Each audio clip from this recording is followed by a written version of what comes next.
Welcome to the rest of my life. I'm Lance Ash, and heading to work in the downpour.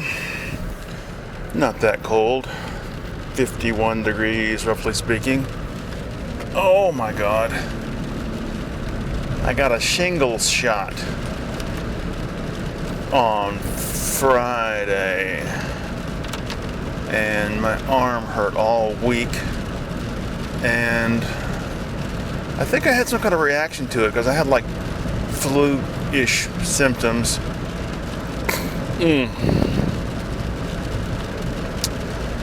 And I don't know, sort of a laid-back weekend. Got a little bit of painting done. Trying to think. Ran into the University library and got a couple of books of Jack Levine's work. Looking at them, I realized just how big of an influence he was on me in my early days of painting. It's funny how you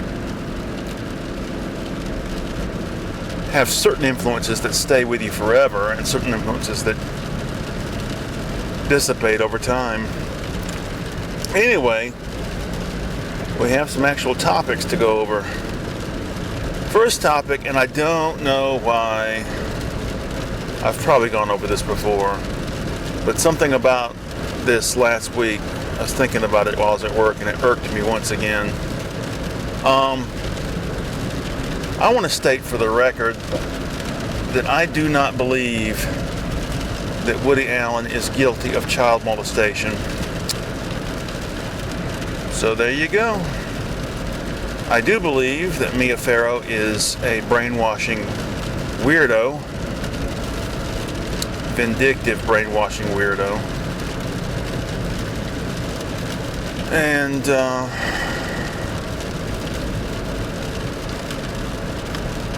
I think that's about all it needs to be said. Well, but no, one more thing. It irritates me that slowly over time, the public perception that he's guilty of some sort of either molestation or sexual impropriety or sexual predatorhood or something has gained so much traction that now it's become just commonplace to refer to him as in the same sense that you would refer to what's his name, Weinstein,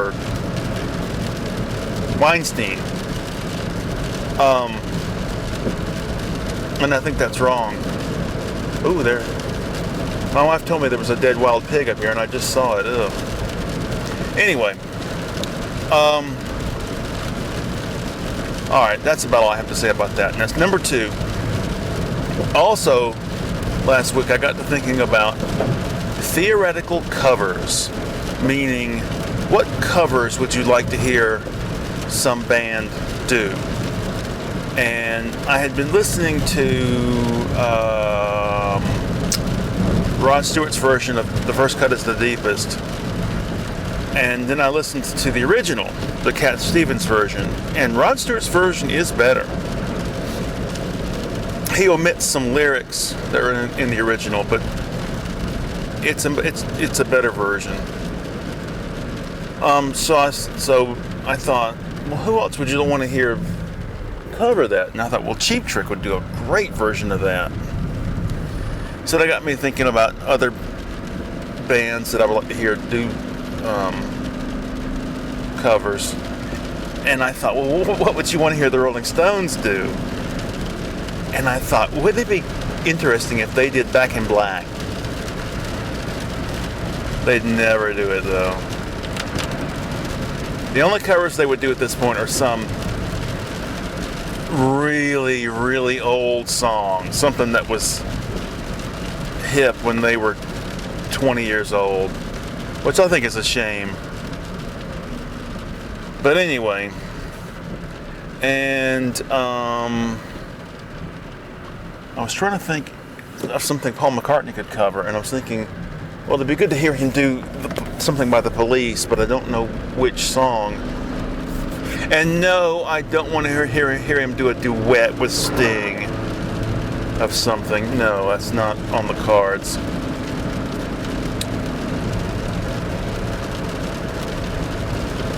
A lot of people don't know or have forgotten that The Who did a version of Saturday Night's All Right for Fighting.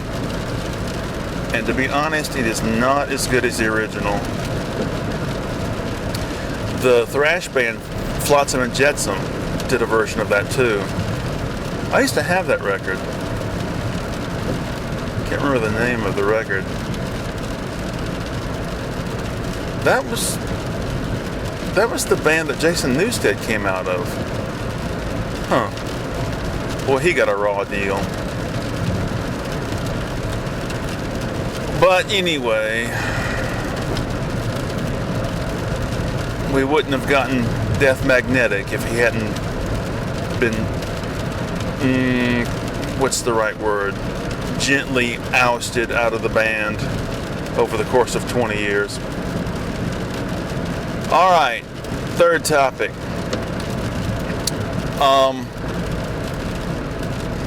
I watched a bunch of, I'm always hunting for something on YouTube to watch, and I'm running out of ideas. I eventually just turned the whole damn thing off and listened to some old albums by the band Oregon, which was really good. Their album Out of the Woods and their album Roots in the Sky I have on one CD, and it's really, really good. But anyway, so I listened to, there's a YouTuber named Big Joel, and I listened to him, listen, water puddle. Listen to him refute some videos by Alain de Botton, and I'm listening. I've heard the name before somehow, but I wasn't familiar with School of Life videos or anything. But he's playing excerpts, right? And this is one of those people that states his philosophy in such a way that he's making blanket statements of universality. And that irritates me. If you want to say water is wet, that's a universal. But if you want to say everyone has a happy childhood and a shitty teenagehood, you're nuts. Okay? And if you want to say that suffering is ennobling, you're full of shit. And if you want to say, objectively speaking, this is what good art looks like, or this is what art is for, and this is how one arrives at a situation where one embraces what I have determined to be bad art, you are full of shit, and you need to join Ayn Rand in the dustbin of history. The idea that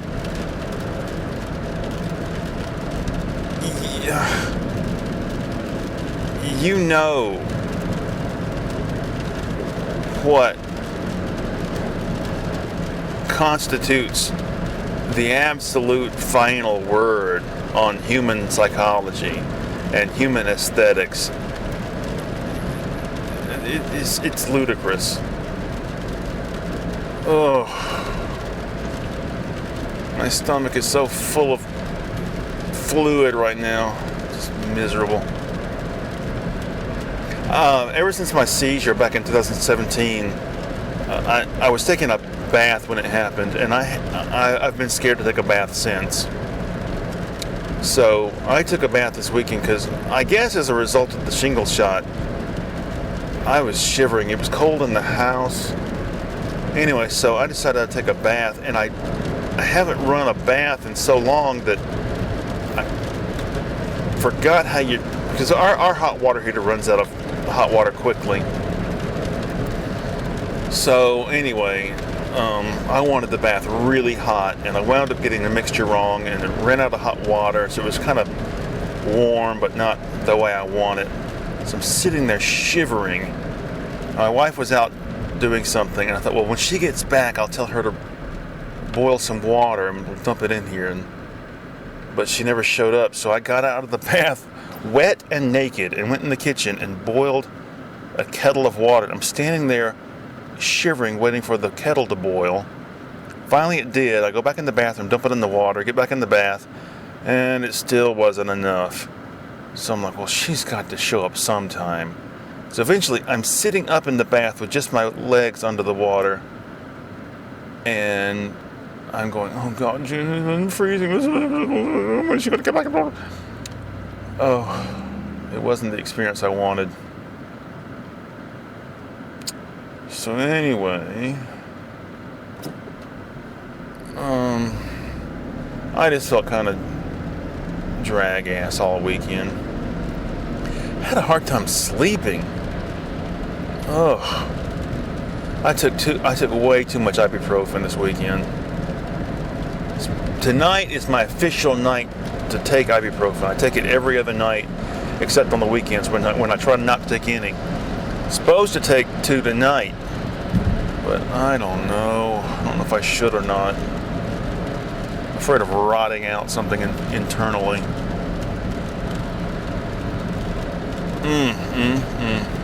Jesus makes all things new. That's on the marquee of the Methodist Church.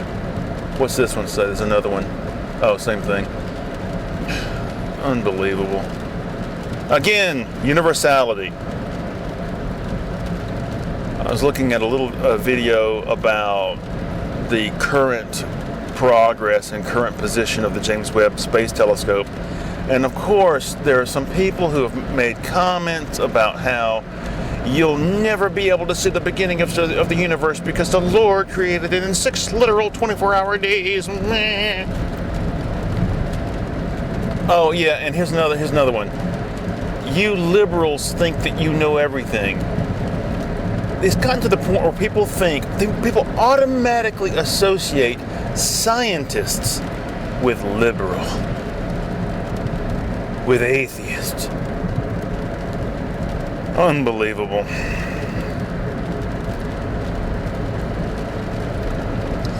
I don't know if I've mentioned this before, but I had an idea a long time ago for a movie about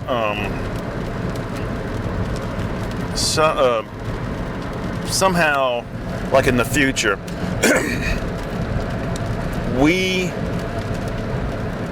maybe we build a telescope powerful enough to see it, or somehow we discover definitive proof of intelligent life on some other planet.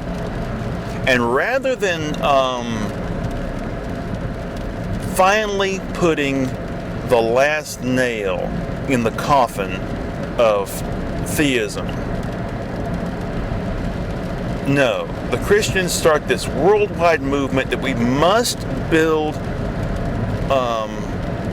a rocket to take the gospel to this other planet.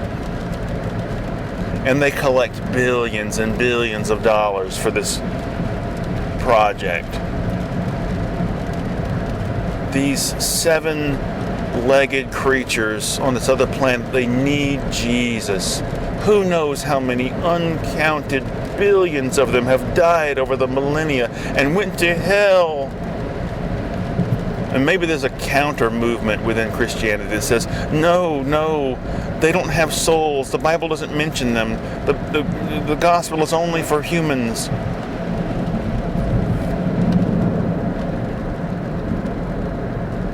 Oh my God. I hate driving in the rain like this, especially one-armed. Oh God. Poor chickens in the chicken truck, taken through the freezing rain to be slaughtered. If it doesn't scream, it doesn't feel pain. Well, I saw a video a couple of days ago of a hog being killed in China, and it was screaming. It sounded like a human. Oh, it was horrible. I only watched about 5 seconds of it, and a horrible sound.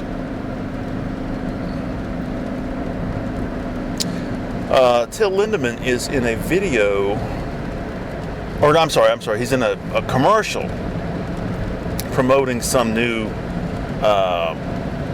vegan hamburger product. And he looks, I didn't know that he was supposed to be dressed up like Karl Lagerfeld in the video, but my first reaction was, why is he dressed up like Karl Lagerfeld? And then I found out, no, that he's supposed to be doing that. What the association is, I do not know.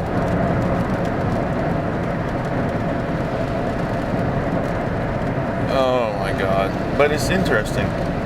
And apparently, I don't know, but apparently he's not a vegan. They must have paid him a fortune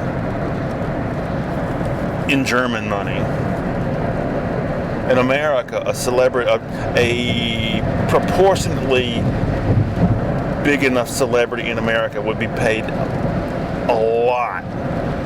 But in Germany or Europe, he's a big celebrity in Germany, in Europe, worldwide. Not here in America, because we don't tolerate people who don't speak English.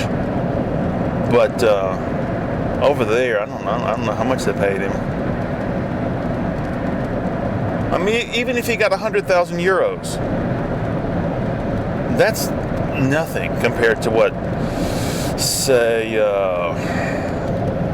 James Hetfield would be paid here to take a bite out of a vegan hamburger in a commercial.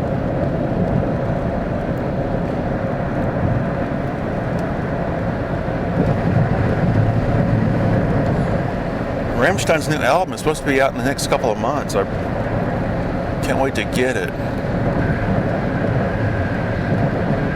I hope it's really, really good. I read something. It was I can't remember where I read it, but anyways, it was some woman wrote this piece about Rammstein and Till Lindemann or something, and she said that she thought the most recent one was their best, and I have to agree. Overall, I think it's a toss-up between the most recent one and Love Is There for Everyone. But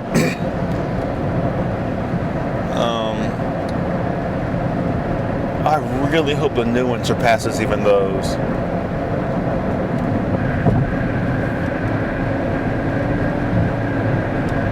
It's hard to believe that Sehnsucht was their second record, because it is such a... the first record it's okay, but the second one is just such a quantum leap forward. The second record, that's the one where they really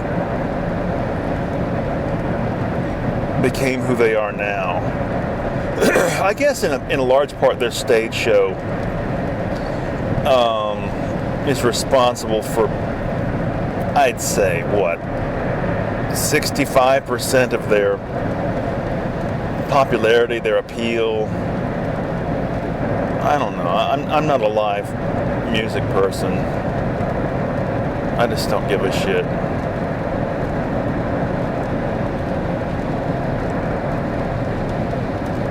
Oh, my stomach. Oh, I tell you though, I have a good feeling about tonight. I have a good feeling about this week. I think it's going to be a better week. I really do. Don't know why I think that. Maybe it's the after effects of getting over the shingle shot. There's always a rebound effect. You feel lousy, and then when you stop feeling lousy, all of a sudden you feel better.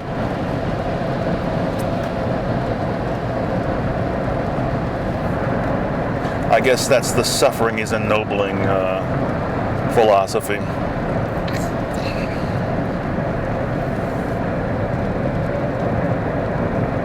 Why is it that in philosophy,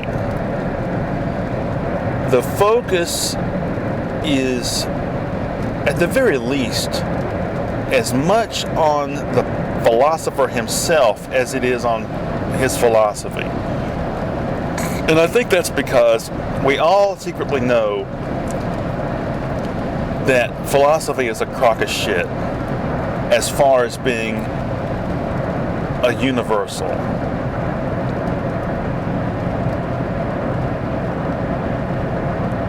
We all know that coming up with a philosophy for oneself, something that works for you, that's fine and dandy. The problem always starts when someone goes, well, you know, this has worked for me so well that I'm going to start preaching it to the masses. And then if the masses adopt your point of view, it becomes a cult. And people start getting fucked up in the head. All right, I think that's about it. So thank you very much for listening. Bye-bye.